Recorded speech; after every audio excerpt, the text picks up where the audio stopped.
Hey, folks, and welcome to the Daily Ratings Podcast. So, as 2023 comes to a close, Vince and I wanted to bring 5 films together to, 1, highlight the highest rated films of the year, but also group these together as a refresher, because we will no doubt be talking about these on the Tom Dailies in just a couple weeks. So, the top films we're looking at again will be Inside by Vasilis Katsoupas, Blue Giant by Yuzuru Tachikawa, The Holdovers by Alexander Payne, Oppenheimer from Christopher Nolan, and finally Killers of the Flower Moon by Martin Scorsese. Now this could easily be 7 films today, because Inside's rating is tied with 2 other films, one being Suzume, a great anime from director Makoto Shinkai, and the box office giant Barbie. So these 2 films will absolutely be discussed on the Tom Dailies, but for today we figured we'd look at Inside, because it's just such an unknown film and solely sits on the shoulders of the beloved Willem Dafoe. So Vince and I will be back next week with 7 newly released films, wrapping up all the movies for 2023. But for right now, sit back and enjoy this year's top films.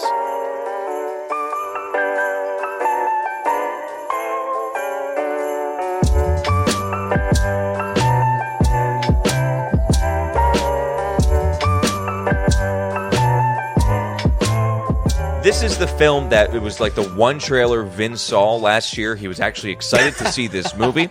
It is with our boy, I'll say, Willem Dafoe, for sure. Absolutely. We're a big fan of Willem Dafoe. This movie is now playing. It's now released, or just released. This is Inside, directed by someone I don't think we definitely don't know. Yeah. Vasilis Katsoupas. Wow, excellent job. I don't even have the balls to try to pronounce that name. I don't, yeah.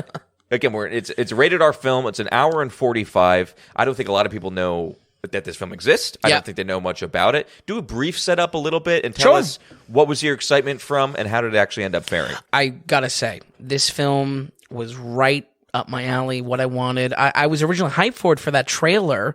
I really hate trailers, so when I saw this didn't want to make me blow my brains out, so that's a real big positive. It's a big positive, yeah. So, but seriously, I love the whole premise and the feel of that trailer, and I knew I had to include it on this week's watch list. Our story here is an art heist gone wrong. Willem Dafoe plays Nemo, a burglar dropping into a high-end luxury penthouse to steal a handful of paintings. Within our opening 10 minutes of the film, however, the alarm springs, sealing the high-rise into a gigantic panic room, essentially, or for Dafoe's circumstances, his new prison. Now, the entire runtime of the film is trapped in this gorgeous palace of art and luxury, but the structure of the story is what surprised me here. I would describe this as a psychedelic survival film, and I'll break that down. But that in a penthouse, yes. Wow. But survival film is the core there. I put this right next to Castaway and Martian. Okay. Swear to God. I'm in. Yeah. How Nemo operates as a character trapped within this apartment quickly becomes an unexpected survival challenge. Early on, he has a kind of a semblance of hope that he may escape with actually his picks, his paintings that he's stealing. But quickly that goes out the door, and very quickly that shifts to him just trying to survive because he doesn't know how long he's going to be trapped into this penthouse. That challenge is fought mentally as well, a sort of twisted cabin fever, as sharp and cunning as Nemo is as a thief. His mental state degrades unusually fast as he's surrounded by all this surreal art, and it's beginning to kind of seep into his psyche. Okay. Absolutely. It's exactly what you want out of Willem Dafoe. You want to see him just go crazy. Right. It's exactly what I wanted out of the film. Not that I expected a survival film as its story structure. None the slightest. Sounds really risky, too. Yeah. This takes place in New York? Like it's a New York penthouse? Or? Nondescript. Presumably Manhattan, though. Okay. It seems risky. Yeah. Survival story in an apartment. Yeah. Right, because that alone, it's like, what? Oh, great. He's in a penthouse, he's stuck. That's not really stakes, but it's fascinating how the film clocks up stakes, and then again, if that's even not enough for you, you have this kind of mental degradation from Defoe's character, okay. from Nemo. And this is exactly what I want out of characters written and acting like their character role. We spoke about this importance with our Jurassic Park 1 review. Not once do they ever stop acting and operating within the plot like scientists. Very similarly here. In this movie, Defoe never stops acting and problem solving like a master thief. He's sharp as a tack until he goes a little mad. And that's shown in the trailer of, Defoe's acting and talking to a pigeon and whatnot. And honestly, that's definitely 50% of why this movie hits so much for me, because I just love even Defoe just being a solo act, basically. He's very fascinating. I was kind of just thinking back on Defoe and everything like that. He is becoming one of the top art house actors. Yeah. You go back through his filmography, and he's so impressive that he doesn't chase big films. Now, I understand he's Green Goblin and everything like that, but the dude, I just appreciate him for loving the art. Yeah. He's not a guy who will go take the paycheck. Absolutely. Except for maybe if it's Green Goblin or something. But he's a great Green Goblin. Right. But you know what I mean? I mean, it's film after film after film of low budget but great storytelling. And look how he hits. You're enjoying this. You have Florida Project. Oh, sure. And so many Lighthouse. others. Yeah, right. Lighthouse. Absolutely. Exactly right. Absolutely. He's becoming like the art house guy. I think that's great, and I'm happy to give him the crown too. So yeah. I think, again, in this kind of problem solving he has in the penthouse, it stays focused on escaping the entire time.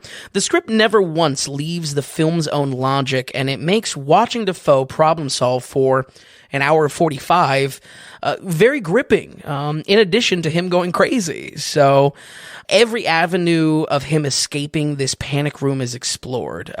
Just when you think you have a critique for the story of just saying, I'd actually do this first, or I do that. Honestly, it hit me that Defoe is trying something new to get out and survive. And talk about in stark contrast with 65, an actual survival movie with actual, with real stakes. Yeah.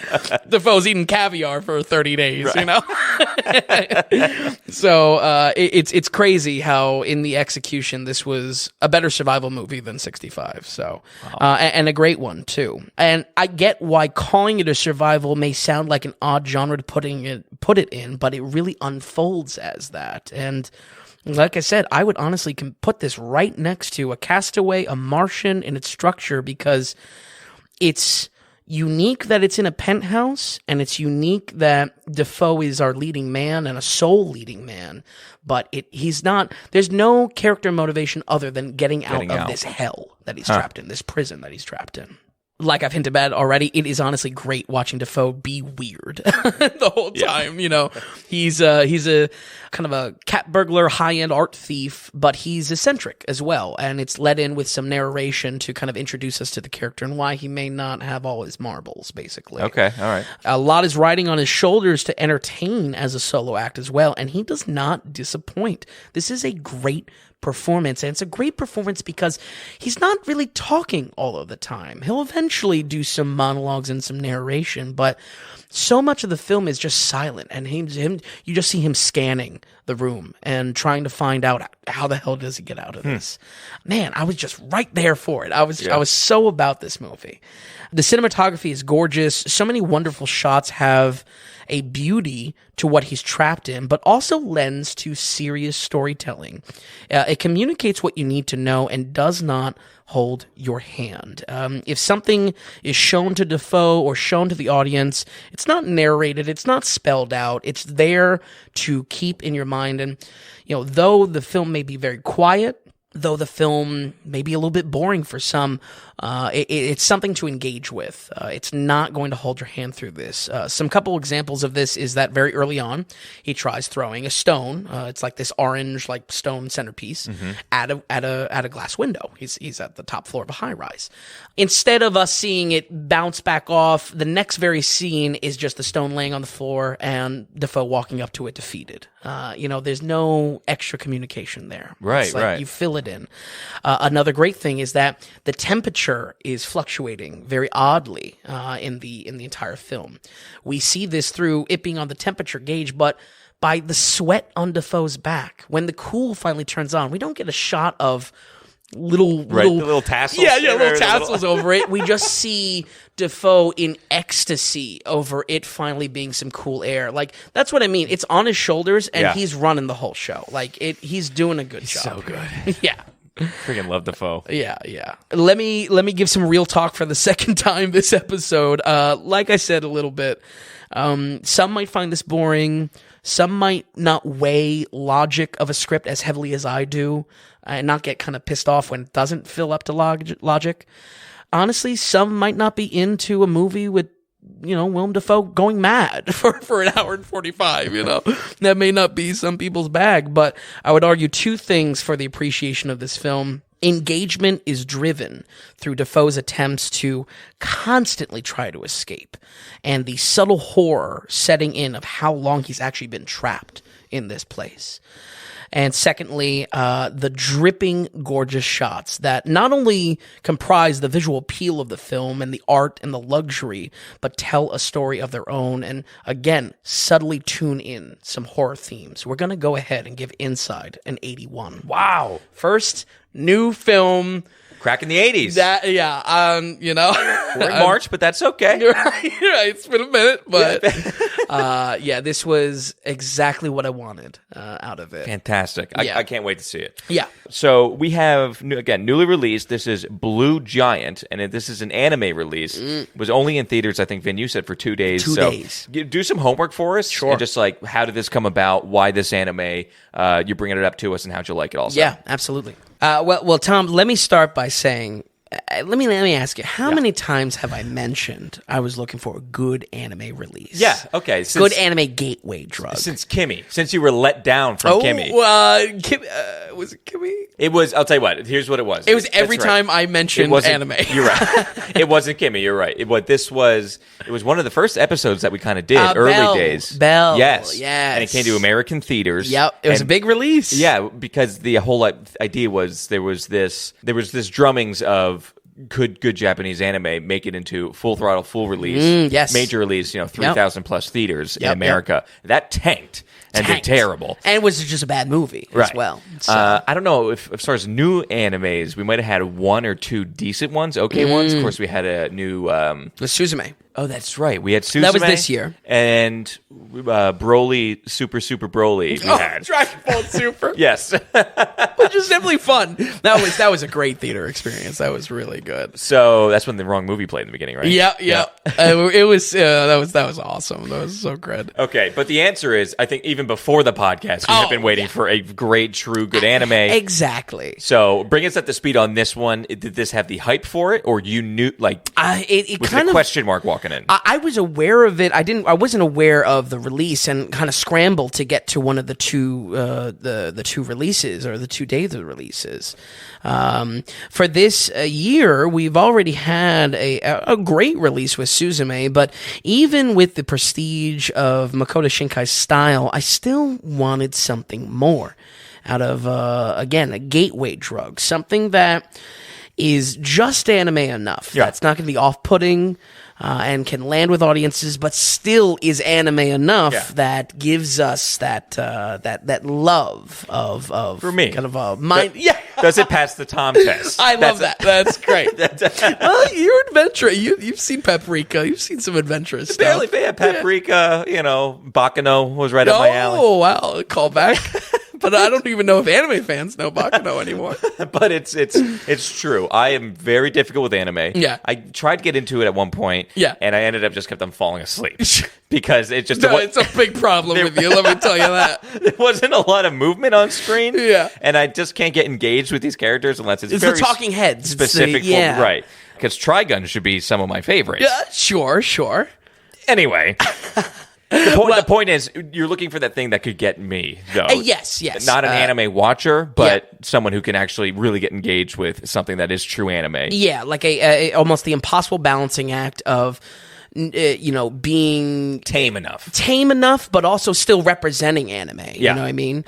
And let me tell you, finally, Ooh, okay. that itch has been scratched. Okay, all right. Blue Giant is a fantastic movie, and with no strings to any series homework that you would have to watch beforehand, is a fabulous film for anyone to jump into. Wow, okay. The only thing that is a knock against it is honestly this release window.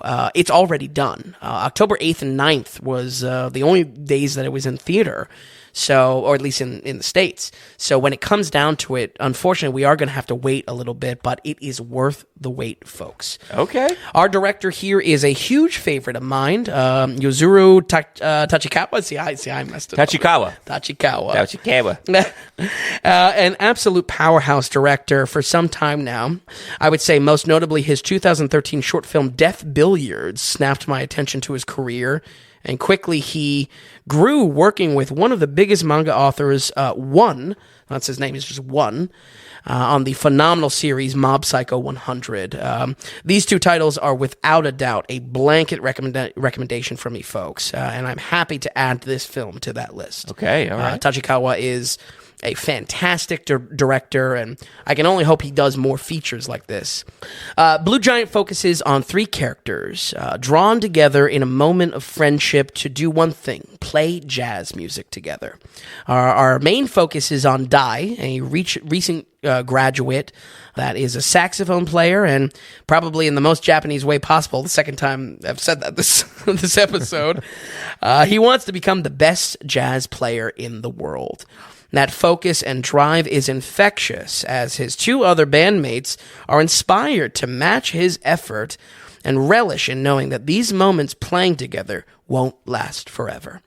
In a lot of ways, this film has the appeal of Whiplash or La La Land in that it's a story directly about jazz. All of these stories touch on how jazz is a almost perpetually dying art, and that's something that it's something that has to be experienced to be fully understood.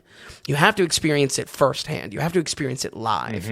I'm happy to say Blue Giant is in that small little nebula of movies that do that topic of jazz justice. I mean, it's a very small topic. I really like that compilation, actually. Right. We should put that on the site. Yeah. Because some of these films are so good. Oh, absolutely. Yeah. Absolutely. Especially Whiplash and La La Land. Yeah, absolutely. 100%.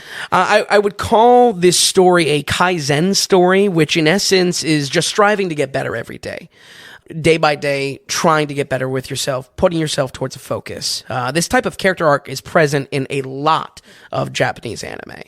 And in lesser hands could be annoying in its portrayal, but Tachikawa has already refined this formula in his previous works. And part of why I feel so strongly about this being a great gateway drug is because it shows that kind of anime stereotypical blazing determination to conquer the world or by any means.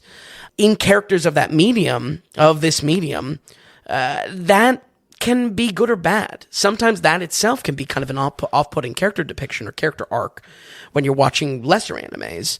While here, it's still pairing it with a realistic drama, still pairing it to musicians playing jazz, and I feel like that match is palatable for anyone to watch. It seems really grounded in reality, even though it's an animation, essentially. Absolutely. Yeah, very grounded. Absolutely. And even something that, we talked about in the Shinkai episode, how these are almost like family-friendly safe movies. Yeah. I feel there's a similar line here. I wouldn't call it family-friendly in the sense that, what kid's going to understand jazz? Or, you know what I mean? So it is more of a mature type of topic that they're concerned with, and where the story goes, certainly as a drama, but just has enough of that anime-ness that still gives you a good taste of it, and that's where I'm getting. Yeah, at with little teaspoons. Exactly. Like, it's not like he blows into the saxophone, a monster comes out, then every instrument has a monster. Yes, he's not summoning ghosts with a saxophone or anything. I would love that. That sounds awesome. I mean, it really sounds like a normal movie just told through an animation style. Yeah, probably the best way to go about it, especially with how much the story is about driven focus, is it is like anime Whiplash. Yeah, I mean, that's very cool. Yeah. I'm kind of surprised even to hear that a little bit.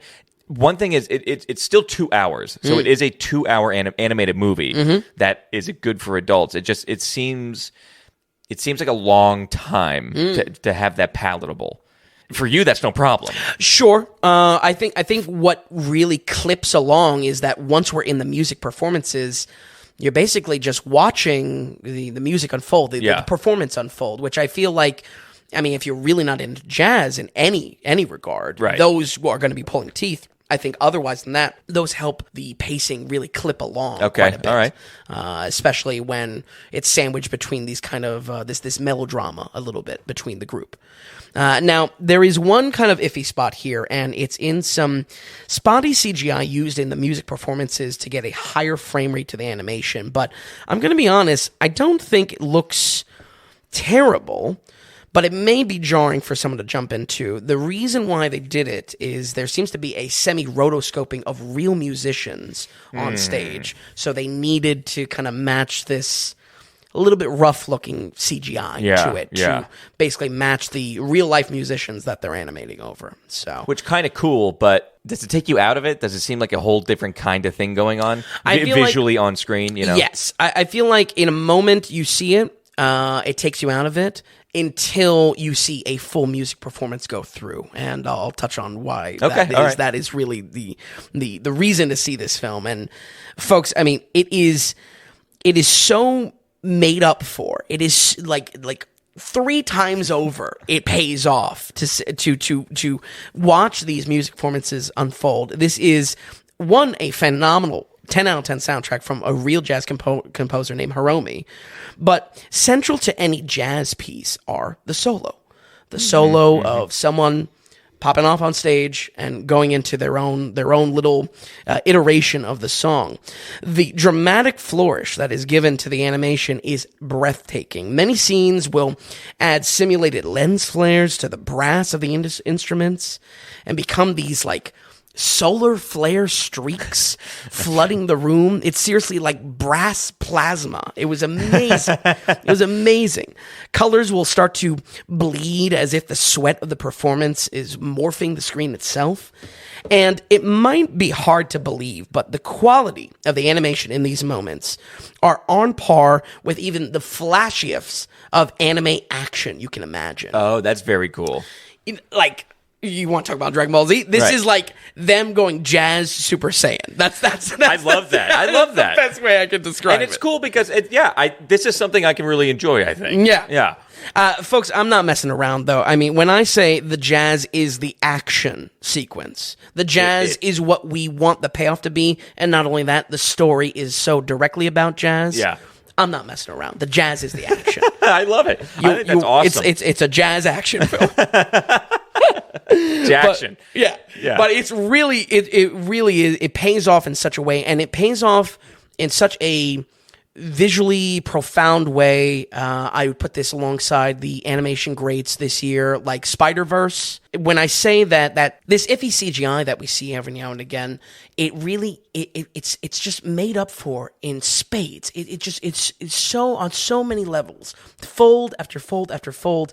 The film surprises you with how most electric moments on stage that we're hearing, that we're seeing, are driven to the stratosphere with what is done to stylistically show how intense this jazz is. And I'm telling you, it's a must watch. It's so good. Okay, well, this is big talk. I'm not going to call. I don't want to call it early, but this has some potential to do very well at the Tom Dailies this year, folks. Whoa! And a wide range of categories too. Because, like I said, just on a music level, really, I've been listening to the soundtrack all week. Okay. I reference a lot of different works in this review, and while there are many through lines in those comparisons, I think the one that should stick out the most is quality. Whiplash, La La Land, Mob Psycho, Death Billiards. These are quality projects that would be worth your time, even if stylistically you may not love them. The talent around this project is top-notch, and the result is an anime release that deserves to be included in the best films of 2023. Wow. We're going to go ahead and give Blue Giant an 82. Wow. Vin. Well, you were giddy about this film. I'm excited about it for you. Yeah. I drove an hour to see this to the ghost town. But no, it really was phenomenal. Wow, 82 is a big anime score. Yeah, and I think I'm just so in love with it because it's one of those great anime features that just has no ties to a series. There's no homework you gotta do. That's so huge. Yeah. So many of these animes that even people say are great, you're 3 movies in, or you're based off the show, or the 100 character episodes. is from it. Yeah, right, exactly. And it's just too much to ask from. I mean, if you really like it, that's one thing. But as far as a recommendation, this when you just want to watch a movie standalone. like I do, yeah, that excites me. And very much like you said, if we're talking about a Whiplash, and you know very much how much I love that. I love that movie. Yep. You don't need to be any kind of fan of jazz to enjoy that film. You don't need to be any kind of fan of anime to enjoy this film, or jazz probably. I think that's really cool. Uniquely, I have to see it now because you're quite giddy about these action scenes. Jazz action. Because it's not just I'm picturing like the Magic School Bus. It's a rainbow comes out. All right. But rainbow comes out. But if it's that visually awesome and you need anime to tell that tale, kind of awesome. So kind of now we all just have to wait. You gave it an 82. Now we all wait till hopefully it comes on a streaming service. Who knows? Or something. I know it's being distributed by G Kids, who. They do a lot of stuff, but hopefully, bottom line, it'll come to a digital release sooner rather than later. Because this was definitely worth your time. Or maybe even to rent it on Amazon or something like that. Right. Some sort of non-theater release. Okay, folks, big surprise, 82 for Blue Giant. Don't sleep on it. And it sounds like we'll be talking about it later in the year anyway. Yeah. So we won't let you forget about it. Let's keep it going now. I'm not sure if a lot of people know about this. It isn't supposed to be a big blockbuster hit. Yeah, no. It's in more limited theaters, but this is coming from a very big indie director and one who's known for his quality of work, his quality of script writing as well. Yeah. This film is called The Holdovers. It has one of our favorite Paul Giamatti's in it. Yep. It's 2 hours and 13 minutes, so it's a little bit lengthy from him. We've definitely covered Alexander Payne before, but it's Alexander Payne's The Holdovers. Vin, how'd you enjoy it? Well, I gotta say, this definitely gets the crown for this week, and I really didn't think it was gonna have anything to it. I thought it was gonna be just kind of blandly acceptable. This had one of the oddest trailers I've seen in a while, spitting in the face of, I guess, what I'll title the dramatic rock song trend that has taken over every single trailer. I mean, they're going to run out of pop and rock songs to cinematically, Hans Zimmerify for the trailers here. And my interest peaked only because I saw it was directed by Alexander Payne, a name I first encountered on the podcast with you all, with the great wino movie Sideways. I don't know if wino is a slur or not, but it's what's in the notes. Here we have a reuniting with Paul Giamatti as well, so it really did seem ripe to cover for the episode, and boy, was I happy I did, because I think this was such a good film, such a great film, that it really just gets a blanket recommendation from me. Oh, I feel fantastic. like this works for everyone, but not like in a way that is just like, oh, it's inoffensive. It really works for what it's going for, and a really great movie, one of the strongest of the year for sure. Before we get into it, I'll touch on the trailer a little bit. I felt like it was a very safe trailer, although it was a bit long, because it's trying to be like this retro 70s thing, which bleeds a little bit. But I was okay with it. I felt like it was almost a Paul Thomas Anderson trailer. Sure. He's giving you something, but don't worry, he's not giving you the whole thing at all. Yeah. And I like that. I've done some research on Alexander Payne since you've done Sideways. Oh, yeah? And I really have respect for the guy. He really cares about his work. Oh, that's great. It seems like he's very good at it, and he has a feel for his material and who should be portraying it as well. Like when you look at the list of some people he was thinking about for Sideways, and then when the actors he ended up going with, no one would make bets on those actors. And yet it was nominated for Oscars, and the screenplay is very well high regarded. And it's kind of got this huge cult following behind it. So I was happy to see him once again with Paul Giamatti going after it. And I knew it was going to be something probably special. Yeah, especially if he's doing this kind of reuniting thing. Well, then absolutely, for you specifically, make time to watch this. Obviously the distribution of it is a little slim. I forget if we commented on it already, but similar to Dream Scenario, which we mentioned as another good trailer. Closest theater was like 50 miles away.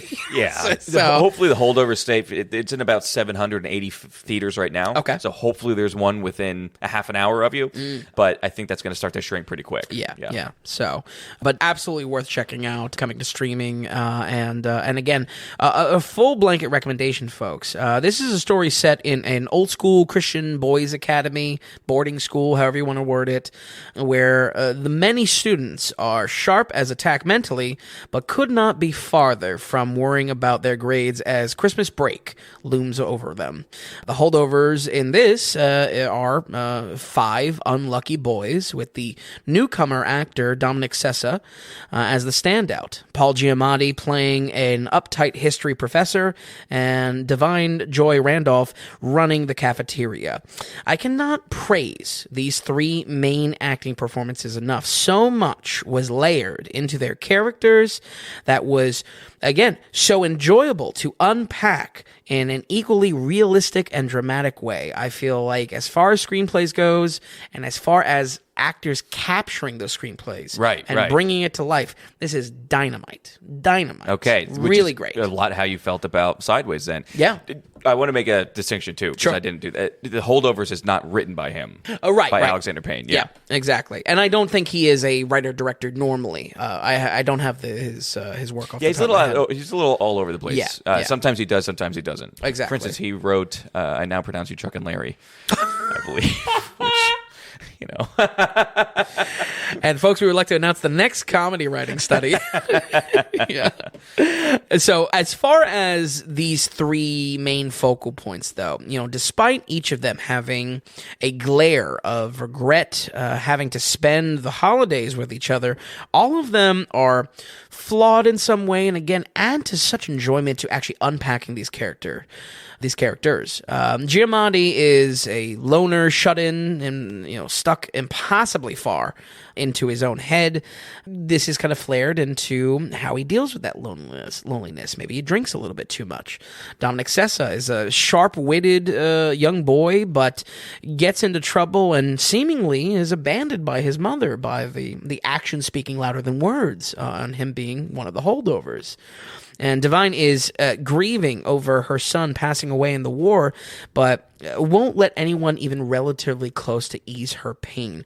Even beyond our main 3, all characters in this have just such wonderful depth explored in these days stuck together. It is the type of film that you walk away from not only feeling good because it's trying to tell somewhat of an optimistic story, but enriched by it because of how much depth there were in literally every character on screen. I don't feel like anyone is a token character and a stereotype. Most importantly, the depth there is worth your time.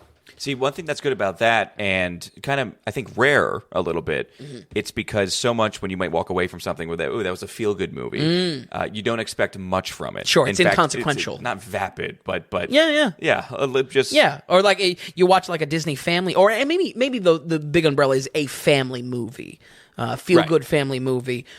That isn't something that is usually quality, associated with it. Right. It's not overwhelmingly engaging. You don't have depth. You're not, usually the characters or actors are not as thought out like you would from a great drama or something like that. Sure. But that's great that coming away from this, it's not only a feel-good film, but it's a feel-good because of the depth of the characters, like you Absolutely. just said. That's cool. Absolutely. And I think on that note, this setup as a, heavy Christmas spin, it might not sound too different than your average holiday family film, but in execution shines much, much brighter, and shocked me how good it was. Much like we covered with 2004 Sideways, the script refuses to hold back any intellect. If only with Giamatti's character, this has a deep academic spin to the film, shown in dialogue, but also how highbrow some jokes are. An early note I had as a negative mark was that if there was going to be an eye roll of characters being so in academia and so kind of highbrow, that would mirror the experience of the film, of the viewer of the film, that they would be rolling their eyes at some of the script glazing work. over a little bit. Exactly. That would be too all right, who's this for? It's 4 professors or something like that. Luckily, that is not the case here, as the film is just so witty and smart in unexpected ways. And again, much like Sideways, is smart enough to poke fun at itself in its own intellect. It's actually something, returning back to Sideways in that review, is something I wish I stressed a little bit more, because for how as much of a aficionado type of spin to the film there is, it is kind of self-deprecating, oddly enough. Oh, big time, yeah. Yeah, it's trying to kind of make a joke about how ridiculous all of this is, and very similarly, we have a good similar concept. It lets the here. audience in on it. Exactly. Yeah. I think this is best showed in how the puzzles of their lives unfold, which avoids tacky camp or cliche that could so easily slip this experience into a schmaltzy throwaway Christmas movie. You know, just another Christmas movie, where until this point, I would not describe this as a Christmas movie. This is something, unique and stand out for that reason. It's not defined by, its setting or anything like that. Okay. I'm glad the 70s throwback style was more than just having a fun time in the time period. Turns out the trailer was more telling than I thought. Not only does this fuel a wandering but not lost folky soundtrack that would be appropriate for the 70s, it does play into substance in the story as well. And I don't want to go into too much for spoilers there, but it's for me, scratching an itch that I always want style to be paired with substance. This wasn't just being set in the 70s for the sake of it. Okay. Above all, folks, performances are why this is a watch. Giamatti and, as well, Randolph are both pretty great in this. Especially them together, their banter as, just two polar opposites, walks of life, is what makes moments in this film actually feel very breezy and snappy as far as dialogue back and forth, the volley of them back and forth. But and I mean all of the praise goes to Dominic Sessa as a first-time acting role for this kid. And really? Is downright excellent. I was stunned.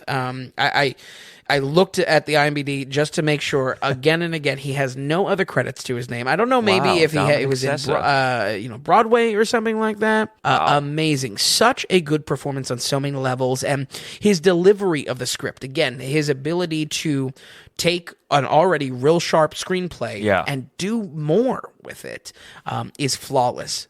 How old is the character? Is he portraying? He's supposed to be portraying like a definitely high school age, but I feel like the character said at one point that they were held back a little bit. Again, they're misfit type of thing. That good. I'd love hearing that. Yeah, right away. I'm excited. He was great. Do you think this is? I don't know why. The PTA's on my mind when it comes to this film a little bit. But what do you think about Philip Seymour Hoffman's kid? It's surprising we haven't seen him in anything else. Right. I don't know. But he was dynamite in Licorice Pizza. Yeah. I think, if anything, one of the best parts with Licorice Pizza, here, Sessa's on a whole nother level. Really? This is Oscar nom all the way. Already like a very competitive year. This would be a snub that I would actually be upset about. Is he supporting? Or that's main? Tough to say. Okay. I would argue main. I feel like there's a very easy way to see this as an ensemble cast, and all three are leads. So semantics as far as how what category he gets nominated. He needs to get some sort of recognition though, because this performance cannot be slept on. It's amazing. If he was nominated for Best Supporting, his chances of winning would skyrocket probably. Yeah. One, because he's not going up against a Leo or De Niro, and Murphy. I'm struggling for Murphy. Cillian Murphy. Yes, exactly. But the biggest thing is if they're shared that much on time. We talked about this on Killers. Yep. When you have that much screen time, and considered supporting. Sure. But I can't wait to see this. Yeah, I just think the fact that he's able to keep up with all the witty intellect that Payne has to offer, no less stands out as the best among these other actors. That's crazy. Paul Giamatti is a exactly. heavy hitter. Exactly. So, again, it might be bold to say in such a competition-heavy year that he deserves to win, per se. I think that's very hard to say, but absolutely deserves some sort of nomination or recognition because, again, this is a first-time role, and I can't wait to see him in whatever comes next. So, well, I hope he gets a call. So I hope he's not Ray Romano. I hope he's not Ray Romano. I think Ray Romano's got enough calls. He needs more. I don't want to see Ice Age 5 or 6. I thought you were going to. Too many. Oh, that's a good 5 spot. Yeah, there it is. Always thinking of ideas. I thought you were going to say like Philip Seymour Hoffman's kid, because he's clearly not no Ray Romano. But yeah, folks, a seriously good movie, top to bottom. I could go honestly on and on about little choices in the edit and the cinematography, but on a long episode already, I think it's actually best to experience how it helps the story unfold. It's not just concept, it's execution. And like I opened up with, a blanket recommendation from me for one of the strongest films of the year. We're going to go ahead and give The Holdovers an 82. Wow. 82% for The Holdovers. Real good. And Christmas movie. Yeah, exactly. Which is awesome. Yeah, you absolutely. finally liked all the we had that 5 Christmas movies last The year. action movie special, We yeah. were just waiting for this one. 82% for The Holdovers. So for the big explosive film here, big 3 hours on the dot. Let's get into it right away. This is Christopher Nolan's Oppenheimer, Vin. I'm sure you saw it at IMAX. Yeah. Okay, good. Sigh for relief. I was fully planning on going to see it. It didn't work out. I couldn't go see it. Very upset about it. But Very I think I have 2 movies to go see this week now. Because Yeah. I got to go see Barbie this week. You should do the double feature. I think I'm a 5 hours. Yeah. I did not do the double feature. If that robs me of some credibility, No, don't worry about I it. apologize. But Was already going to see Oppenheimer on Saturday now this weekend, so I got to nice. add Barbie. But regardless, Excellent. Oppenheimer, let's get into it. How do we tackle it? How'd you like it? well, let's start with just a little bit of the hype train, and I feel like Oppenheimer, it's such a colossal movie, and I mean it's a lot to grapple with. Yeah. In so many different ways to grapple with it. I'm just going to kind of be fluid with my thoughts and kind of go through it. And I want to start with that hype train that pulled up with this. After Nolan's aspirations to bring the theater back with Tenet and what largely flopped, it felt like the teaser of Oppenheimer was already being played before movies. Like it felt like that autumn after Tenet, like Oppenheimer was already being teased with that countdown, whatever. Right. The cast was so extensive. The subject matter had such gravitas to it, and all of it supercharged by the internet long before Barbenheimer was even coined. I feel like Nolan has a very definitive following online of just lovers of his films, and I can't say I hate on that because I love Nolan's films as well. Yeah. I can understand when people critique him and they don't like certain aspects, how loud his films are. This is not escaping that. This is a very loud film. But it really is. I mean, the internet hype machine has been brewing for Oppenheimer for such a long time. It has been. And I think, like, seriously, for the past year at least, where it has been openly talked about a lot. Yeah. As far as this year, absolutely. Yeah, absolutely. And folks, believe the hype because Oppenheimer is stellar. I'm a little bit conflicted on its role as a story versus a biographical film or a biopic.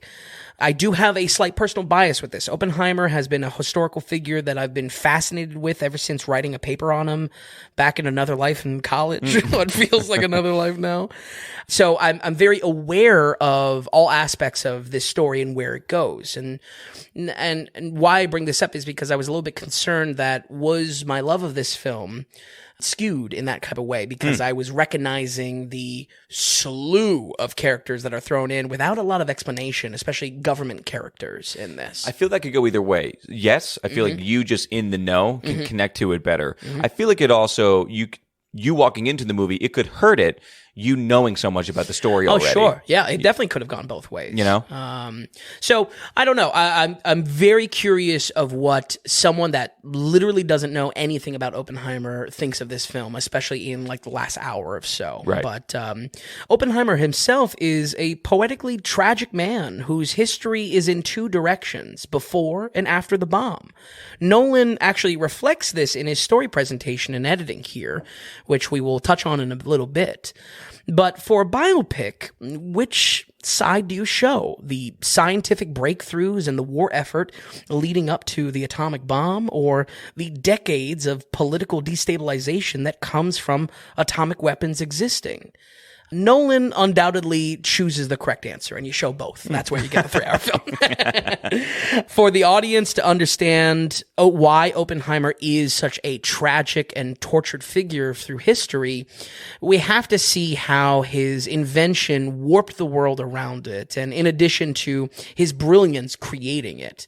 So this brings up the 3-hour runtime. Circling back to feeling conflicted, that last hour of the film becomes so heavy in political and legal plot threads that I just wonder if it will not only lose someone not familiar with the history, but also be almost deliberately confusing of how many characters and many actors show up, feel like they have importance, but really are just one piece in Oppenheimer's story.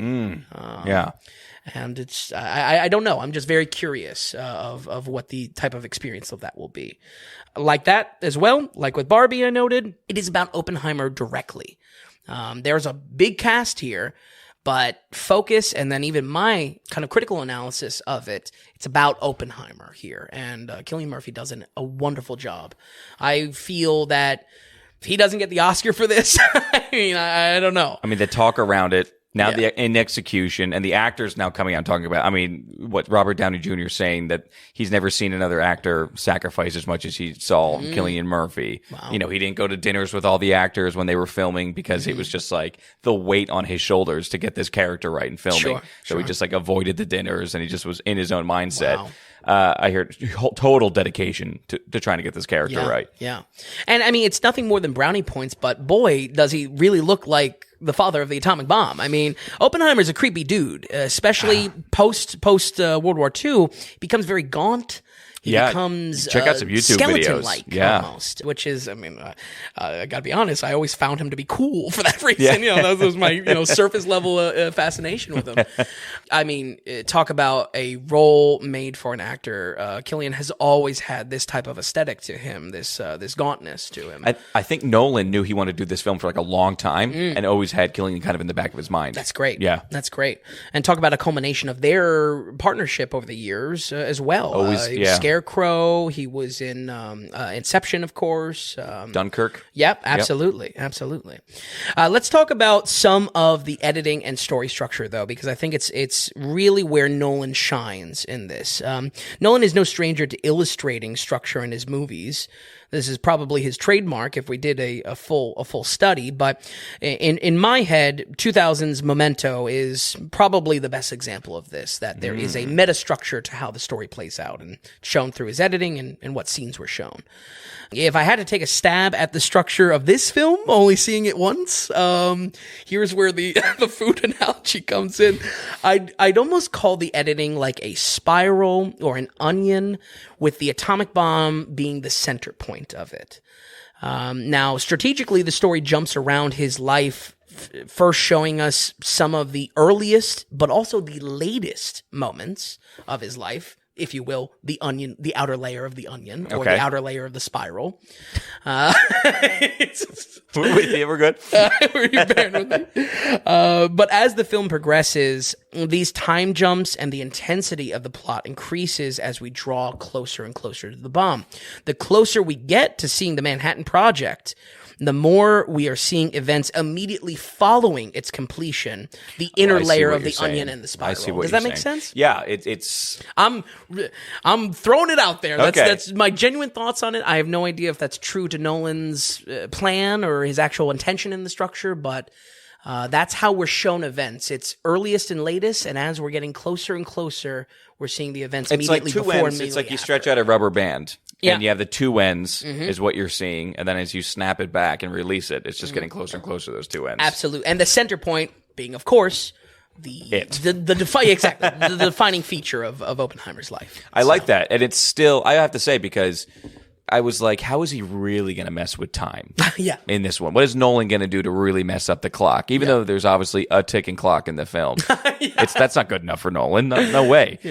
So that's how he kind of does it. Okay. Absolutely. I like it. And I think it's brilliant because though the last hour still is a lot of that political and legalese, and it's a lot, I enjoyed it, but I feel like it gives that side energy where in the wrong hands, in the wrong execution, that would be the kryptonite, an hour-long courtroom scene, which you can hate. Yeah, exactly. And then it would just fan. kill the momentum, and I don't care how tragic they would make it. It would just kill the momentum of the film. So true. Especially for how Nolan likes to build his endings, the rising, Hans Zimmer score. It's such a great, it's so true. 3 hours, such a great layering technique. Yeah, absolutely. To keep everybody just still there, still engaged. So we got tension lasagna for Mission Impossible. We got the onion for Nolan. I will say, I don't know if the onion metaphor works. Okay. You like spiral? It has to be spiral almost. Oh, okay. Well, an onion is peeling of layers. And what you're talking about, that's not what you're talking about. Well, in the sense that the events of earliest and latest that the story is tackling are tackled first. And then as we're getting closer, we're experiencing events closer right before and immediately after to, Okay, all right. the Manhattan Project itself. All right, I'm there. So maybe spiral. We'll throw out the food analogy. Sorry, Glenn and Carol. My interpretation of the structure aside, though, editing is the real highlight here. It completely avoids any pitfalls of being a soulless, empty biopic by the books. This could have just been build up to the Manhattan Project, and then what is happening after in Oppenheimer's life, and really had me thinking back to the highlights of the Inarritu study that you can take a straightforward story, and it's all in how you present it. Specifically, Babel, I think, would be an example of that, or 21 Grams. It's all in the execution of the editing style, and Nolan is clocked in on this. If there's anything easing that 3-hour runtime, it's a kind of rhythm that scenes all have. Half of that is because of these editing choices, and the other half is in an ever-present soundtrack that plays nearly over every scene. Okay. What is it? It's the sound. It's the score. Oh, okay. That is just played constantly. Because in Dunkirk, it's just his ticking. Right. Yeah. It's the ticking of his watch. Yeah. Which I don't normally mind with him. No. I think that's why both of us are a fan of Nolan. Yeah. If there is something levied as a critique of all of his films, though, is just how loud and how scenes are not left in silence. Right. He always is adding in these bombastic scores. Previously with Hans Zimmer. I was going to say, yeah. Yeah. Not Zimmer, this one. Oh, yeah. But exciting. Continuing their partnership from Tenet, Ludwig Göransson does an excellent job in composing the score for this film, and might even beat out his work on The Mandalorian, which, if anyone knows me, is near and dear to my heart. I really like Göransson's work on that. Göransson does borrow some motifs from Dunkirk, incorporates that ticking clock into the music. Oh, okay, there you go. Works in a lot of the score, works in a lot of the scenes, but best of all, he introduces a foreboding radiation crackle in a similar way, increasing as the project looms closer and closer to completion. So don't get me wrong, I think the soundtrack is incredible. It was one of the best moments for me. Listening back in my note writing process, I put a lot of specific tracks aside just to revisit. I think it's dynamite, but this problem is on steroids for the people that don't like Nolan. If it doesn't hit for you already. Yeah, I feel like if you don't like Nolan already, because of these elements of how loud his movies are and how they don't let scenes breathe, this is going to be a terrible experience for you, honestly. Wow, and do you know those people that straight up just like don't really like him? I do, and I can also understand it. I personally like it, right? But I can definitely understand it. That it's the same thing that I say with Razzle Dazzle. It's ultimately a distraction of performances. I feel is what the critique is after. But the problem here is that every single scene, almost to the point of being ridiculous, cannot be left alone more than a 2-minute stretch. Right. There is music playing over this constantly. It is a 3-hour music video. And granted, it's not licensed songs. It's this beautiful score that Göransson is structurally aware of, right, and is aware of whatever type of meta structure that Nolan is making in these editing processes. Boy, you're not left alone with these characters. So I would say, personally, I think the ends justify the means. The result is a snappier pace to a 3-hour film. which is well needed in a movie about scientists talking in rooms. So maybe that's the right call, but it was just very noticeable, and I just feel like critics of that loud style, even if you're not, I feel it's going to be noticed in this one. Okay. If that makes sense. Beyond that, I don't have much more I want to say. I think there are some catch surprises in this that need to be experienced on their own, both for who shows up and the performances that are knocked out of the park in this. I will say, without a doubt, this is a career performance for Cillian Murphy, like I said, and would be shocked if he does not get the Oscar for this.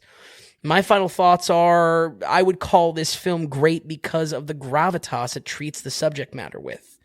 As it's said in the film, this is the culmination of 3 centuries worth of physics.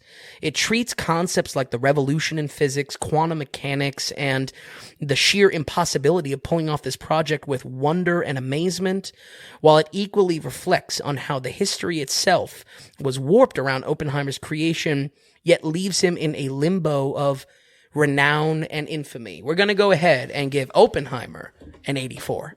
Whoa! No. You thought it was going to be... I thought it was, yeah. Wow. I 84, though. Yeah. I don't think we've ever had a week this good. I think so. As far That's as what I was saying. 3 80s? It's The a other big 2 boy in the week. 70s? Yeah. Are you kidding It's me? a big boy week. Why not the 85 or above? I think runtime, and I think a little bit of the rule for me for 85 and above is I watch it twice, and I just was simply not able to watch this twice. In addition to concerns of, I think this might lose a lot of people once that last hour comes around. Okay. It's just, it plays out 'Cause like you a wouldn't- biography to a laser point. Right. So Okay, no, I like that. You would never say, just because it's 3 hours, I didn't get a chance to get around to watching it a second time. no. Like, if you really wanted to watch it a second time, but just like couldn't make it because it's 3 hours. And maybe I didn't want to, but that's not saying that this is anything bad. I mean, obviously that 85 is a threshold for us, but I mean, this is a phenomenal It's movie. a more of, this can sit where it's, you watch it once, Yeah. it stays with you, it's good for a bit. Absolutely. You'll pick it up a little after. I mean, it is a monumental movie. Yeah. That's for sure. Absolutely. Wow, 84% for Oppenheimer. This is fantastic. All right, so before we get to our last film here, folks, I just want to chime in once again here and remind everybody that Vin and I are going off the value for value model. We are completely producer supported. So basically what that means is we're going to stay away from corporate advertising. We're not just going to shill products to you all. We're not going to deal with tier structures or paywalls. We're also not going to deal with subscriptions or anything like that. Basically, whatever value you're getting from us here at the Daily Ratings, is that value to you? Is that value in your pocket? Then we ask you if you can send us value back in our pocket. So you go to thedailyratings.com, you can go to the donations tab, and then right there you'll see our value for value button, which is a payment of whatever amount of value you want. We have our set donations too, which are kind of fun, but also we have Venmo and Satoshis for anybody who's also into that. But it's, like I said, it's thedailyratings.com, head to the donations tab. We are completely producer supported here as we're rounding out 2023. We had some new producers on board for the year. We definitely had reoccurring producers. We appreciate you all so much, and we hope that many of you will become producers in the future. So thank you all so much. Once again, it's dailyratings.com. Head to the donations tab. And okay, let's keep things going.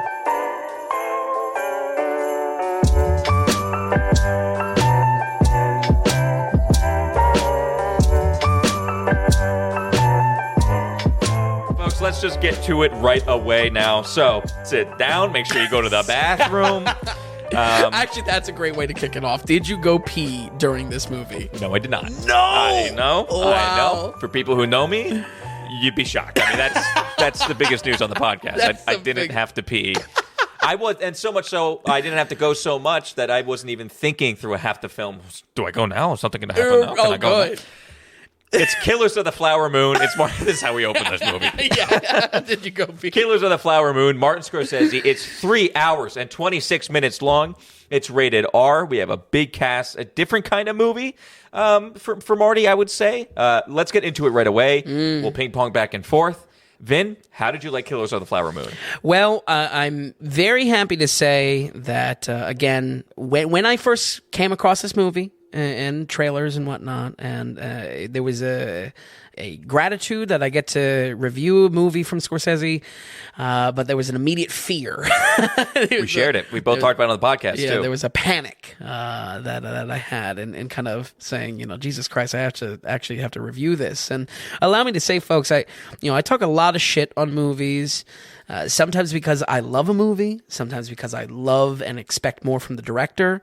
But let's get it straight. My words are nothing compared to the art and effort put into any film, and that goes double for Marty. Luckily here, I have the easy job of saying I really did love this movie. I don't feel like I need to drag it through the mud like I would probably want to do and have to do for The Irishman, if that came out during the podcast or anything like that. Right. So just know it's all love. Any slight at this movie, the amount of consideration that is put into this film is tenfold of any movie that has come out this year. I agree with that. Yeah. And while with the exception, I would say Oppenheimer. Sure, Yeah. Absolutely. That is the big arms race here. I'm curious to hear which side you fall on. Is it Oppenheimer or Killers? So, while I was concerned I would have issues with this movie, I'm really happy to say that it really doesn't disappoint. Killers of the Flower Moon is, I would say, one of the strongest of the year. It has an aspect that it runs so long. Is it fair to even compare to other films? Yes. Every film had this type of runway. Sure, there's plenty of dramatic arcs can be fleshed out and whatnot, but I do think it is one of the strongest of the year. Then, yeah, I would totally agree with that. It's going to be in the running for sure. Yeah. I wouldn't say. I don't think you have to put it in its own category for the time. Okay, we could talk about that right away as far as just the time and kind of get them right. Okay, I was shocked. When the movie ended, I was shocked with how okay I was with the time. Yeah. I walked away from it, and I was just like, I mean, in 3.5 hours, could you cut stuff? Sure, Yeah. obviously. I wasn't angry at any scene being too long. I wasn't sitting there saying, this needs to end, this needs to end. It was really a movie that takes you on a journey, tells a story, and by the end of it, I was so okay. I was shocked with how okay it was with 3 hours and 3 hours and 26. Yep. Andrea thought the exact same thing. We both were just like, totally fine with that. When we were dreading it at first. I know you were dreading. I mean, it's just like, oh boy, here we 4 hours at the movie. Yeah. I just remember my experience with The Irishman, that it just destroyed my Thanksgiving that year in 2019. I still like The Irishman. I can't wait to review that on the podcast because we'll go head-to-head on that one. But I'll just say that right off the bat that I was more than okay with the 3 hours and 26 minutes. I don't know if you heard the news lately that there was a lot of theaters taking it upon themselves to insert an intermission when they feel like it. Marty's not happy about it. The team is not happy about it because the story is meant to be told how it's told. Sure. And breaking it up, for a full intermission type thing, it's a weird thing for a theater to take it upon themselves to do that. Yeah. I didn't have that in mind, but really, folks, it's not that it's an unbelievably fast-paced movie, but it's paced so well where you were along for the ride, and as far as I'm concerned, totally okay with it. Yeah. And different than like just a bunch of, or like binging 4 hours of a TV show. I think it's different. It very much is deserved of being a movie. It is its own piece. Yeah, exactly. Where I think my only comparison would be like the Snyder Cut for Justice League, or even that re-edit of Hateful Eight for Tarantino. There are... Those feel like just kind of TV or streamable type of content, where this was very clearly just a movie, which is good and deserved of that. So, I'll say this: I like the long run time of The Irishman as well. The head-to-head. See, I'm the one that gets hurt though, because I have to shit on one of my favorite directors by doing so I never want to do The Irishman. Well, yeah. I think what impresses me most of all about this film is its production. I'm a big fan of CBS Sunday Morning. They had some great coverage on the authenticity of this film in making it. Mainly steps that were taken to tell the story with respect to the Osage Nation, including extensive casting decisions and constant fact-checking of the true story. But not once does this film blare in your face its nonfiction roots. The power comes from a feeling of realism, unlike Pain Hustlers, where it's just like true story. Can you believe this happened? You know, this is just, it's kind of confident in its realism. Yeah. I think this pays off a lot with Lily Gladstone playing our female lead Molly, alongside with pretty much any of the language work done in the film. That is going to lead me to my biggest praise. I think one of the most notable aspects here is Robert De Niro learning the full Osage language, and might be an all-time performance for him. Okay. Wow. What do you mean he learned the whole language? I mean, he's speaking that pretty fluently. He doesn't sound even like he's sounding Osage. I wanted to laugh as soon as he's pretty early in the movie. Yeah. They bring it out right away. Yep. And when he's doing it, he's kind of like whispering it to somebody. I wanted to laugh, honestly. Right. I wasn't impressed. I wasn't impressed throughout the film. Then it's just like he did learn, and he learned the dialect a little Right. bit. It was kind of impressive. Where like Leo is always whispering it, like he didn't have that down. De Niro he's orating, you know, he's giving speeches. I think that's worth some praise. Okay, all right, sure, yes, no, for sure, it's worth some praise. There's this other scene he's talking over somebody and kind of saying a prayer for somebody a little bit. Again, almost just kind of wanted to laugh with smiling. Really? Yeah, I wasn't sitting there being like, wow, I'm impressed by this. Fair enough. I liked his performance. Okay. I wasn't blown away by his performance. Really? Yeah, I really feel that way. Okay. I think that's surprising, just because I feel like his menacingness in this film was so realistic. So did you like him as a villain? Essentially, he is the antagonist. Yes. Okay, here. I liked him as the villain. Let me just say this, and I can kind of almost say the same thing for Leo as well. Very much how we were talking about being on the rails or having to be on rails. His runway to act was very much on rails. And I don't say that in a bad way. I'm saying he's just playing a very certain character. Yep. And he's not given the chance to have range. Yep. Because that's not his job. Sure. His job is to be this one guy in this one way. And he was very much this one guy in the very same one way. Yeah. So it's a little bit one note, but not his fault. There's rails on the character. He stayed within the rails, but he did a very good job at being the character. Sure. So I liked him on screen. I enjoyed seeing him. I liked him with Leo or with anybody. It was very difficult to me. I wasn't having that, I wasn't having that, like, look at De Niro go right now. Look, he's acting his ass off. Yeah. Not once did I really feel that. Okay. Interesting. But I think he's strapped, and Leo was strapped with just having to be the characters that they needed to be. Yeah. I think what hits it for me with De Niro, and where I don't know if I said, like, damn, this is really, really great De Niro. Right. I do think it conjures similar aspects of what I love in his top roles.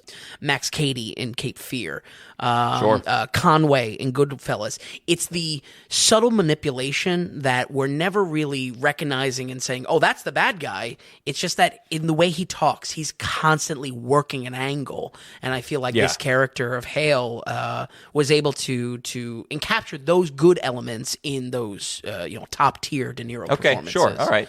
And at least in just the surface level, I enjoyed him being the antagonist. I enjoyed him being the villain of it. Yeah. You know, I like De Niro as a villain. I like villains period. So I also think just because of this language work, despite, I think it's a good perspective that you brought up that it was maybe a little cartoonish. Was that safe to say? Or what? How would you like to put this making you laugh aspect? Because it's just De Niro. Because De Niro has almost become a meme of himself. Okay. For the past 20 years, Yep. he's had his other revenues of money, you know what I mean? And almost taking up roles so he could pay for his restaurants and this and that. Like, we haven't, like, De Niro was one of, oftentimes considered the best actor for, like, decades. Yeah. Like, over 2 decades. Yeah. And I didn't grow up with that De Niro. I grew up with De Niro with, like I said, was almost a meme of himself. And you could almost starting with, like, Meet the Parents. Analyze this. And so now you see this, it's a big time movie because it's not just a massive film and the story, and it's Leo and him together finally on film together. He wasn't, I don't know, him breaking out in Osage language. It made you laugh. It made me laugh because I wasn't seeing the character do it. I was seeing Robert De Niro do it. Fair enough. You know what I mean? And again, and I don't want to It's going to sound like I'm shitting. I'm going to be shitting on this movie a little bit. I might be a little bit in ways, but in no way am I saying the performances are bad or they could have really done much better. Right, that's exactly how I opened it up. I mean, Yeah. it comes from love. It comes from that the potential of this film is massive, maybe even greater than itself. And it's just, yes. And I'll just, not to keep on repeating myself, because I can say this across the board with a lot of things with this film, but these two main actors in general, the character is on rails, so that therefore they had to be. Yeah. Take The Revenant, which is one of my favorite movies. Sure.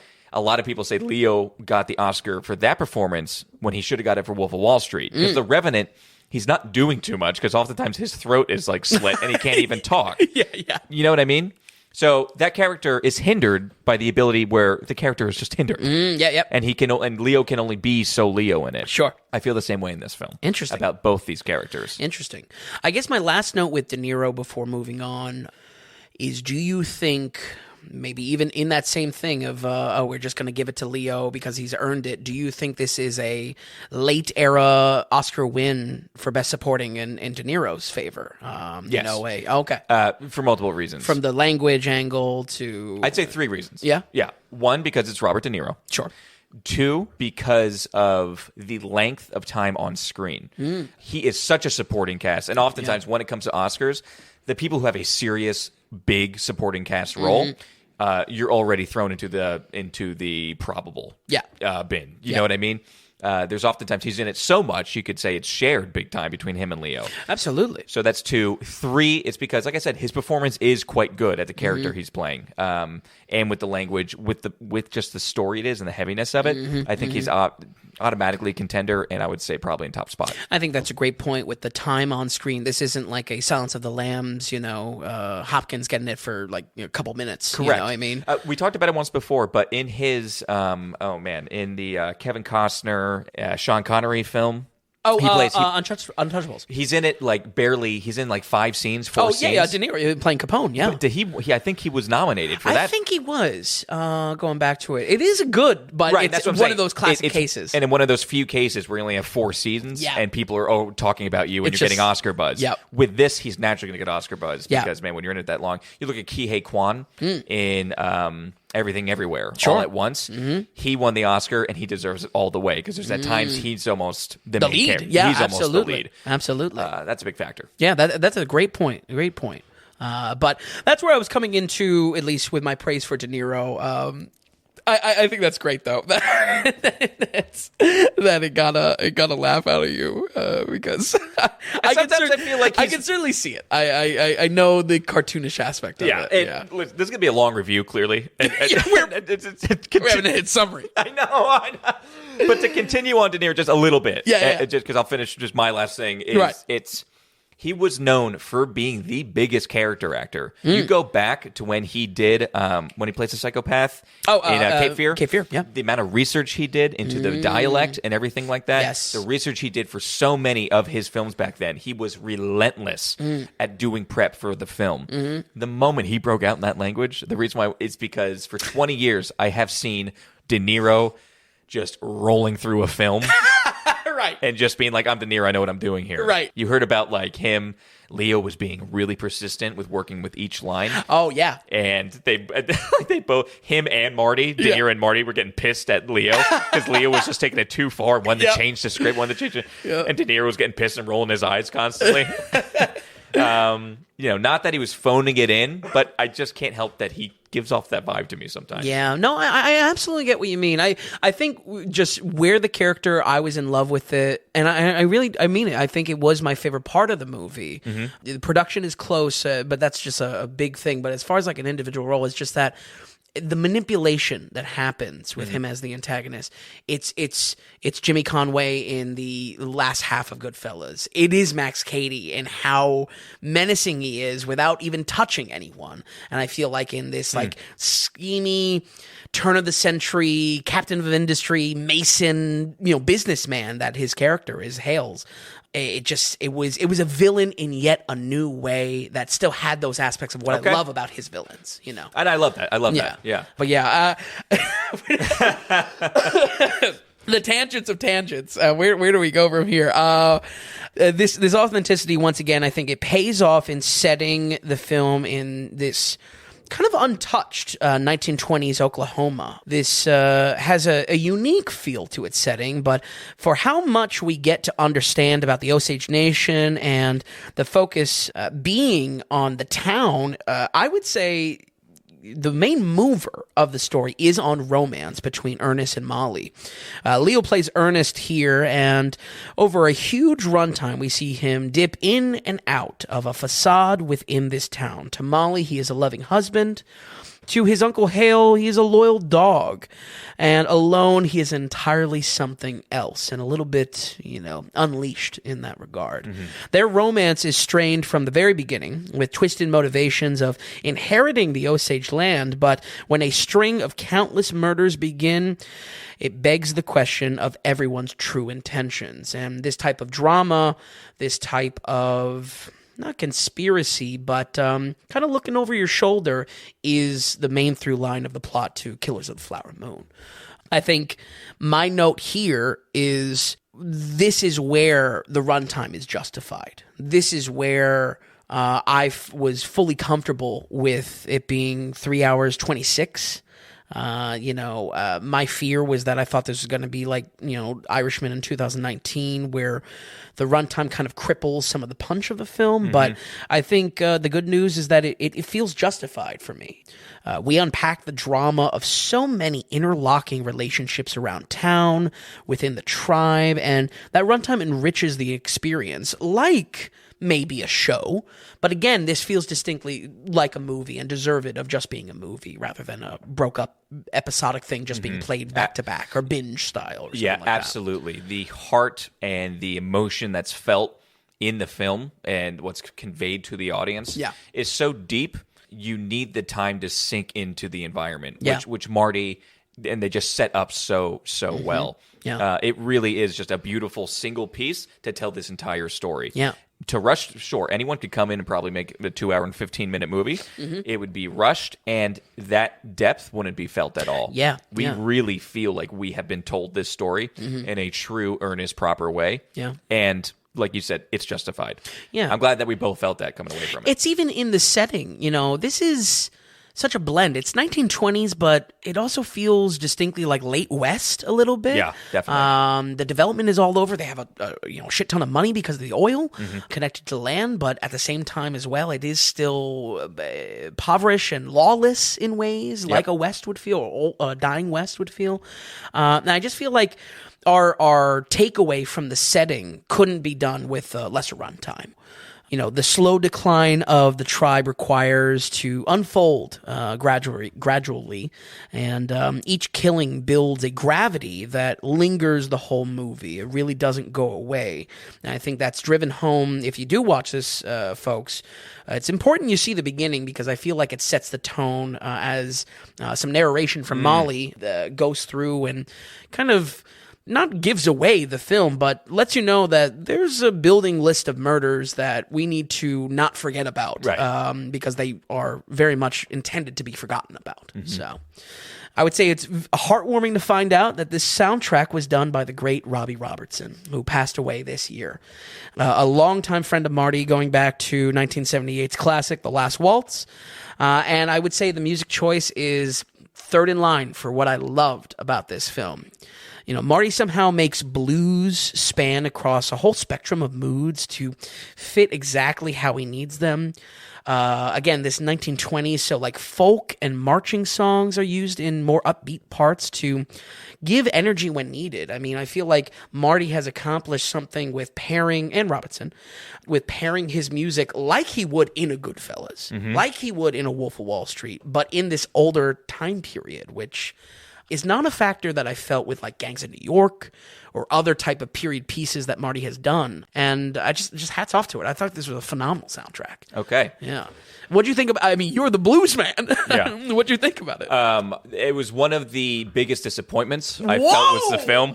Whoa! in the film. And it could have been partially I was looking forward to it too much. Oh, okay. I knew this was Robbie Robertson. I knew this was the last film he did. For those of you who don't know, just like Robbie Robertson and the band, he is such an integral part to Martin Scorsese for all of his films going back to the mid-'70s. Even if he's not credited in the music department, or if he's not credited in as the main music done by or something like that, oftentimes he was still always with Marty. Marty would always run things by him.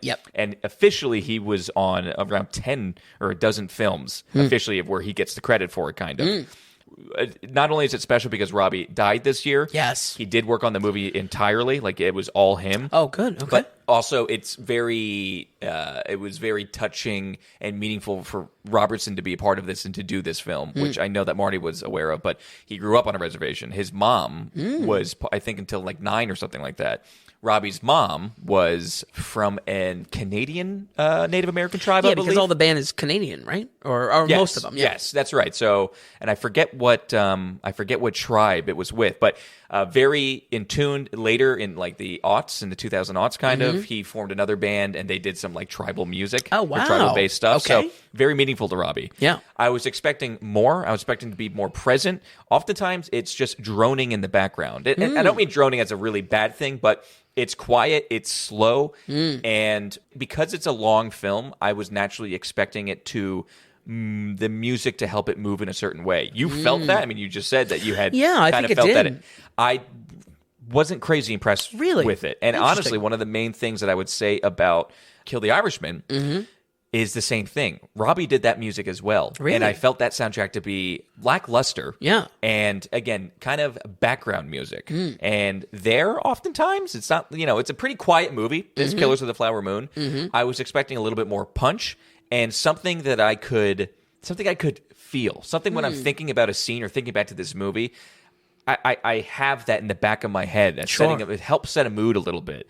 When you think of Nolan or watching Dunkirk or something like that, even just the ticking of that watch is very resonant with the film. You can feel it almost. Absolutely. It has a presence. Big time. Yeah. And with this film, I wasn't getting that. I mean, believe me, I was listening, and when it was something, a constant little drum in the back or something like that, it was there. It was present. You could tell that there was thought to it. I was expecting more variety of genre played, and louder and quicker when I felt like it could have helped. Well, I think with the lack of variety was what I was impressed with it. He uses blues in any type of scene. And, I was expecting more Native American stuff. Really? Okay, Yeah, okay. definitely. Interesting. And not that drums aren't used. They are used. But still, I was expecting more. I'm fine with the blues stuff.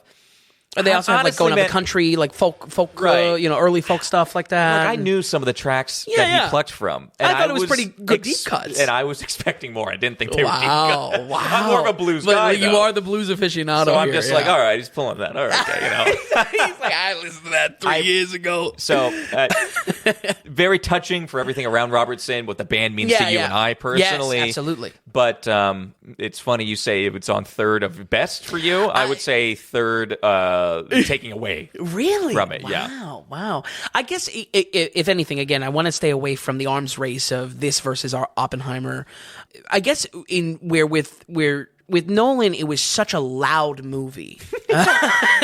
And again, even to the critics of Nolan, like he played right into it, of what people hate about his movies, of the haters out there.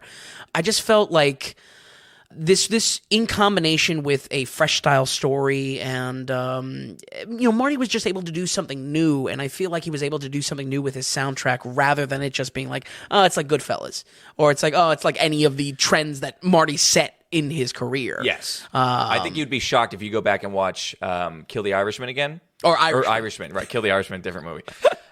If you go back and watch The Irishman, you're going to find a lot of similarities. Really? I remember you complaining about The Irishman. Money down, I would have thought you had the same feeling about the music on this one for me. Interesting. Maybe that is worth the rewatch. I was watching and walking away from it too.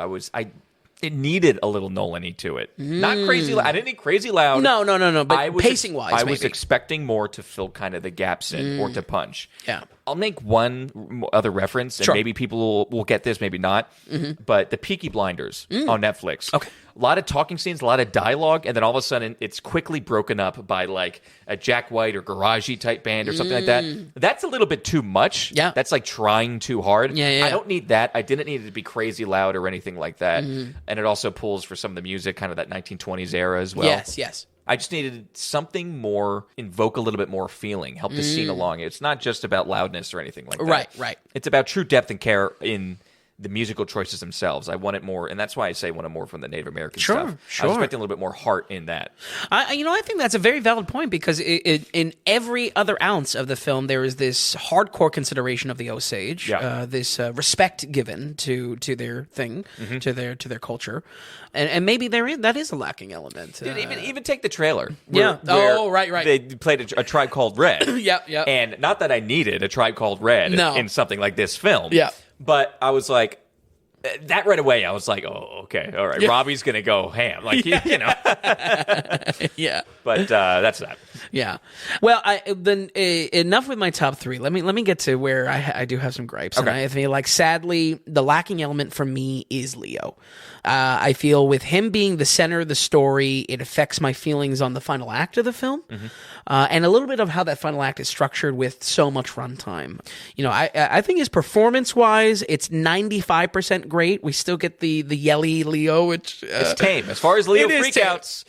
Right. Thinking about you the whole time in that scene. That's so fun. I don't even know if we've even fleshed that out on the podcast, but I got some beef with Leo's ace in the hole that he always pulls out, which is him cracking his voice screaming. I do not think it's acting. I think anyone can do it.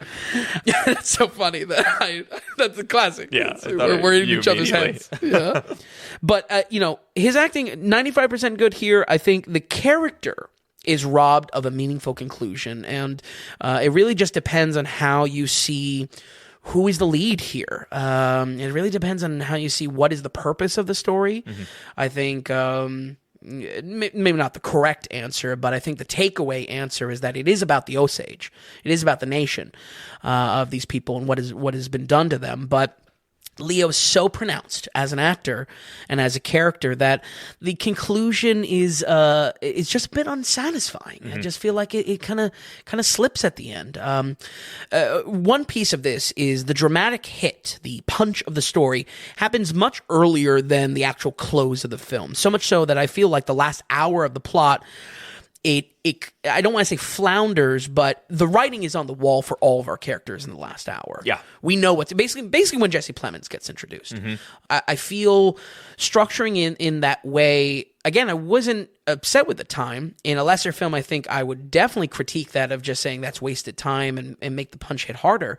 For me, it really only affected Leo's character. At no point did I expect a bow tie ending, and nor did I want that. But the very nature of the story is so messy and so intentionally a little unsatisfying in its truth that I feel like, man, I wanted just a little bit something more concrete around Ernest's relationship with Molly, especially with the movie.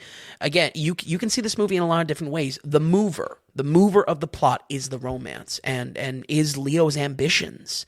So to feel that structure over 3.5 hours and feel that romance with Molly, I was just looking for more closure with Leo's character. You feel me there? I agree, and it could have been a 5-minute scene, not even. Yeah. It could have been a little bit something, and at the same time, it really comes down to that last interaction too. But at the same time, it was so purposeful. Yeah, because it wasn't everything you said that the movie is about. However, really, when it comes down to it, it is about the Osage people at this very specific time. Yeah, and it's about telling this story of this period. Yeah, and we just used our host to tell that story was Leo. You know what I mean? And kind of just a swiping him aside, and for the finishing of the story, which I do love. You know, the last 5 minutes I really liked, and the way absolutely they really bring it to a close. Absolutely, especially that kind of break in reality that comes with it. Yeah. So it felt very intentional, but dissatisfying. But I walked away saying, like, wow, that was such an incredible telling of a true event that actually happened in history. But it's tough to walk away and say, unbelievable Leo performance. Because it's not the purpose. It's not the purpose, even though that's what it's about mostly. And even though it's top build characters and whatnot, there's a conflict there, I feel. But yeah, that's really my main gripe with it. And again, how that affects structure, how that affects the last hour, specifically how it affects the role of Ernest. Not really connected to the performances, though. No, for sure. And it's hard. I was trying not to go back and be like, oh, what would I do different? Because it's so easy to, yeah. You know, I don't even know what's Right. backseat direct. Yeah, armchair director. Right, armchair direct. But it's, you know, it probably could have done it a little bit different, especially in that last hour, because that's almost should be Leo at the highlight, the unraveling of Leo and trying to. That's when we need the scream. Trying to maintain and control. It's. You know, falls flat a little bit, I would say. Yeah. You know, I don't want to keep on making excuses and be like, well, maybe, but it did. That's what's felt. And that was kind of my really only like as far as major critique. I feel like that's where I kind of landed with it. And again, a little bit of a bias, a little bit of a hatchet I need to bury with Leo. So just to be honest, like I said, folks, this is a very strong entry for this year, and a year that already has some heavy hitters. I'm actually very excited come Tom Daly's time. Very excited just to kind of look back on this year, because even if something's not super strong, I feel like there's been a lot of iconic movies, a lot of movies that just kind of bring it home for their creators, and Killers of the Flower Moon kind of hits on so many levels. Trust me, this is not blind praise either for a veteran director making a big movie. I fully went in expecting to have a lot of problems with this connected to the runtime and was really left wanting to see more. The big question here is, how much is it really worth your time with that runtime? I think for me, it was very much worth it. I'm honestly excited to hear from just different perspectives on this, because while I feel like we've done a good job, Tom, as giving a balanced opinion, it's I don't know, I feel like there is some blind praise around this movie. Not saying that it needs hate in any way, but I feel like people are just kind of plugging in and saying, "Oh, it's Marty, it's good," you know. Yeah, the only real hate it's getting is the runtime. Yeah, you know. Yeah, but I feel like what Marty has been able to do here with the Osage Nation, with this very unique setting of 1920s, not really industrial, but still West, and not only that, of course, a true story that doesn't throw it in your face and deserves to be told. I feel like what Marty has done, this high praise, comes close to a Goodfellas in the sense that Marty was able to put a spotlight on the mafia culture of America and Italian Americans. And in a similar way, he's been able to spotlight something that probably a vast majority of people watching this film do not have experience with, do not have a background with, and is able to do justice by it, to place us front and center to what we need to know about this time, this period, and these people as well. With that said, we're going to go ahead and give Killers of the Flower Moon an 85. It makes it. It makes it. Whoa! Yeah, it makes it. Big boy alert, then. 85%. Wow. I think. You didn't see it twice, did you? No. Yeah, yeah, I'm already breaking my rule with that. 85%. Well, since it's two movies in one, I'll count it as I'll count it as twice. Wow. Okay. Yeah, I think again, where I stuck with it is that, do I even have a passing interest in the Osage Nation or anything like that? No, but this movie made me care in the way that I think a Goodfellas makes you care about Italian American mafia type of experience. It's a spotlight and doing it justice to the highest degree.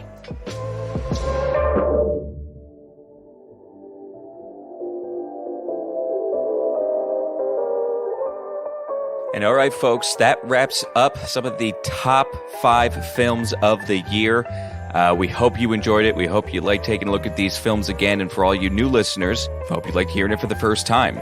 I just want to say Vince and I are wishing everybody a great holiday week here. We hope you had a good Christmas. We hope everybody has a good New Year coming up here. Again, we are coming back next week with 7 newly released films. It's going to wrap up all the films for 2023. And then 2 weeks from now is the one and only, the most important award show there is. Of course, it's the Tom Dailies. So we hope you all stick around for next week. week, and of course, the big award show as well. Just one more reminder, folks. Again, we're completely producer supported. So if you feel like being a producer, if you feel like you got value from all this, and you want to donate, just head to the donations tab at dailyratings.com. Don't be afraid to send us that donation note as well, whether it be through the PayPal notes or email us at tom.vin@thedailyratings.com. So, folks, thank you so much. Happy holidays. We will see you next week on the Daily Ratings Podcast.